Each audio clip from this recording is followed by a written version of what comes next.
the way to think about this, Caroline, is you have two winners, one loser, and one maybe. The two winners, Keir Starmer, Nigel Farage. Farage, it, like you say, cements Reform UK as a serious party. They have, in this, taken the man who was second in the Conservative leadership contest to Kemi 2 years ago, who was formerly a Home Secretary, who was the Shadow Justice Minister, a cabinet member, and taken him to their side ahead of some local elections that are shaping up to be a serious test for all UK political parties. For Starmer, it's a bit surprising that I'm citing him as a win. This splits the right in a pretty irreversible way, at least until the next general election. There's going to be no coalition, likely, now that they've taken kind of the darling of sort of the right-wing Conservatives and taken to Reform. No kind of truce there. The loser, controversially, I'm thinking, is Robert Jenrick. At one point last year, he was the heir apparent to Kemi. He was putting out social videos. He was seen as Kemi was doing badly, and he was seen as someone who would take over if anything went wrong. And him leaving is in many ways a sign that Kemi's position is solidified and that sort of there's no future for him in the Conservatives.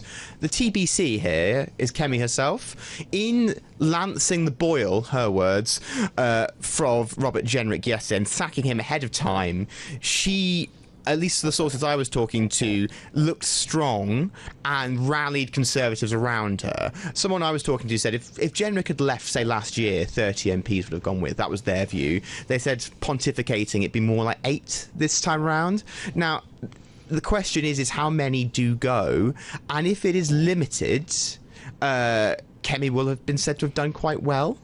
James, since we're not expecting an election until 2029, why does this matter for markets? Does Jenrick add credibility to the Reform Party markets case? So I think it's a really smart sentiment, but you say expect an election. Keir Starmer could call one any time. And we are also, you know, we've been tracking all year, it feels like a long year, it's only January, the Labour leadership speculation. It's not totally incontrovertible. A new leader comes in, wants to cement their position as a Labour Prime Minister, and calls an election while there's this Reform Conservative split.